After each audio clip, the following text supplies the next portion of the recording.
Welcome to South Asia Chat, a podcast brought to you by the Institute of South Asian Studies at the National University of Singapore. I'm your host, Ramita Iyer, research analyst at the Institute. The 15th BRICS Summit was held in Johannesburg, South Africa from 22nd to 24th August 2023, where a major announcement was made regarding an expansion in the grouping's membership. The current BRICS members include Brazil, Russia, India, China, and South Africa, while the new entrants who will become full members from 1st January 2024 are Argentina, Egypt, Ethiopia, Iran, Saudi Arabia, and the United Arab Emirates. This has sparked conversation around the economic and strategic power of the BRICS. To discuss these aspects and more, I'm glad to be joined by Professor C. Rajamohan, visiting research professor at ISAS.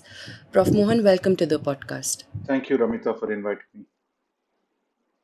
So, from a geoeconomic perspective, especially given their role in the global energy and resource markets, the addition of Gulf countries, Iran, Saudi Arabia, and the UAE is significant.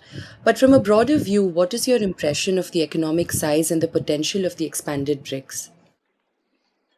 My problem with the BRICS has been the hype about what the BRICS can do in the global economic order has never been matched by the reality that while the BRICS has done interesting things, that set up a new development bank, but the size of the capitalization of the bank, I mean, it's not an earth-shattering bank that is going to change the global order. Similarly, on the oil prices question, I mean, you have many energy producers there. In any case, they're already cartelized to some extent. They've demonstrated their leverage. So I don't see what extra thing that the BRICS can give. But in fact, China and India are large importers of oil. So their interests are not same as say Russian interests or the interests of the oil producing countries. You want to keep the prices reasonably high, while China and India would want the prices to be reasonably low. So I think there is two tendencies when it comes to BRICS. Some in the West talk about, my God, the barbarians are at the gate, the Western order is collapsing. This is going to be a new revolution against the West. I think a mirror image of that argument is also found in the developing countries where they think BRICS is the final answer to bring down the Western hegemony, the dominance of the dollar. But none of this is likely to happen. You recall how much talk there was about de-dollarization, about alternate currencies. So all that was agreed was they'll start, discussing how to trade in the national currencies. So I think the gap between the hype and actual what BRICS does, there is a lot of gap. So I think those of us who are doing the analysis, we need to keep that mind the gap. Can you give us an insight into the internal dynamics and balance of power between the members? So, it's well known that there exists complex nuances in the mutual ties between the founding members, India, China, and Russia. But what does the introduction of new members, especially Iran and Saudi Arabia, mean for the political dynamics within the BRICS? Yeah, this is actually the more fascinating element of BRICS. Actually, the internal dynamics within the BRICS was already getting very, very interesting, given the deepening contradictions between India and China over the last 4 or 5 years. So I think that contradiction is only getting worse. If you saw the speeches of President Xi and Prime Minister Modi, clearly President Xi was attacking small groups like the Quad, like the AUKUS. He says, look, this is really a violation of true multilateralism. While India is actually member of Quad and is quite enthusiastic supporter of the Indo-Pacific, which China does not like. And then Mr. Modi talked about resilient supply chains, reducing the dependence on a single actor, which is really saying we want to distance ourselves from China. So in that sense, the India-China dynamic has already been there, and one sees that sharpening by actually bringing countries like Iran and Saudi Arabia, despite the recent diplomatic outreach to each other. The contradictions between them are real. It's not as if their interests are going to come together just because they're sitting in the BRICS. Similarly, Egypt and Ethiopia have contradictions of their own on Nile waters, for example.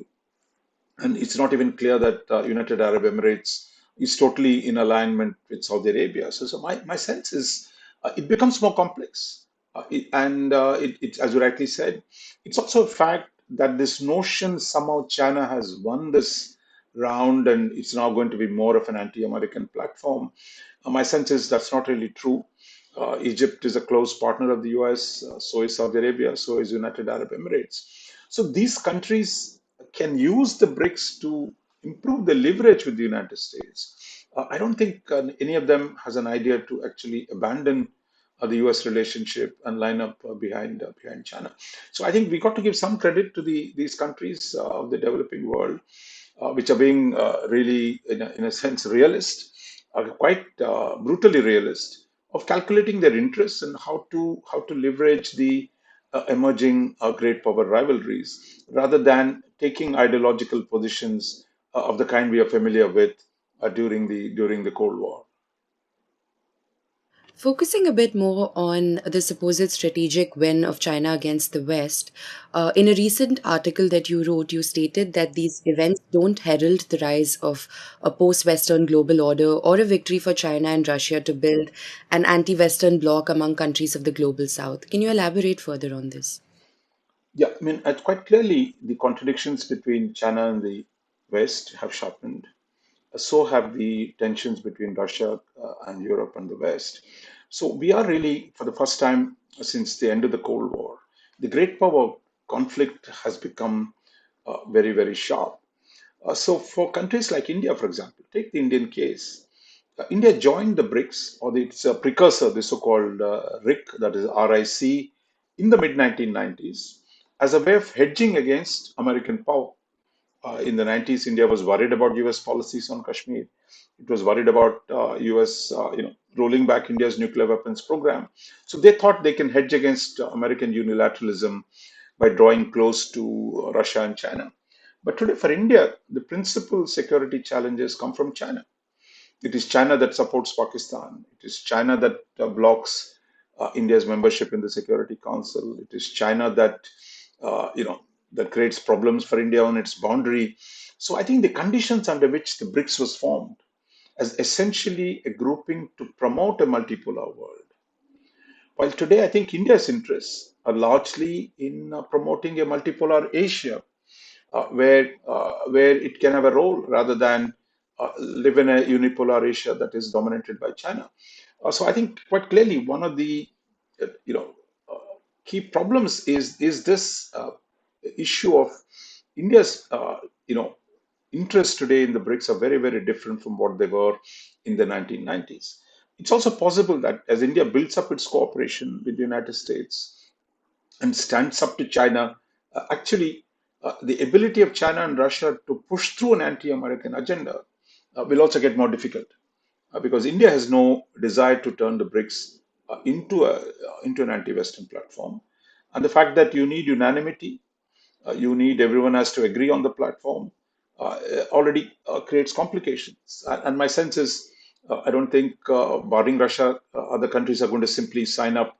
Maybe Iran will sign up, but the rest of the countries are not going to simply, cede their room to maneuver just because China wants to build an anti-Western platform. The notion of the global south has gained traction in recent times. Do you see the BRICS being able to be effectively the voice of countries of the developing world, given its economic strength, or perhaps, as some point out, the lack of it given how much it has actually achieved? Do you see it being able to address major issues for developing countries like those of climate finance, infrastructure, and sustainable agriculture? My sense is it won't be able to. That the idea that the BRICS can be the champion of global South. Take the case, for example, of the Belt and Road Initiative. Many in the developing world welcome the BRI, and India is an exception. They thought this would be a big advantage for them in dealing with the kind of difficult conditionalities that the West puts. But almost a decade after the BRI has been announced, the experience of many developing countries with Chinese loans, with Chinese infrastructure projects, has not been something to rave about. So already you see the idea that the China's money offers an alternative to World Bank and IMF is under stress. We specifically, since we are with the Institute of South Asian Studies, we've seen how Pakistan and Sri Lanka have both gone back to the IMF that they needed the international support, the Western support, Indian support to deal with the debt crisis. Many countries in Africa have similar problems. So, this notion China is the second largest economy, and the BRICS can construct a framework that is in a post Western framework. That's not worked out.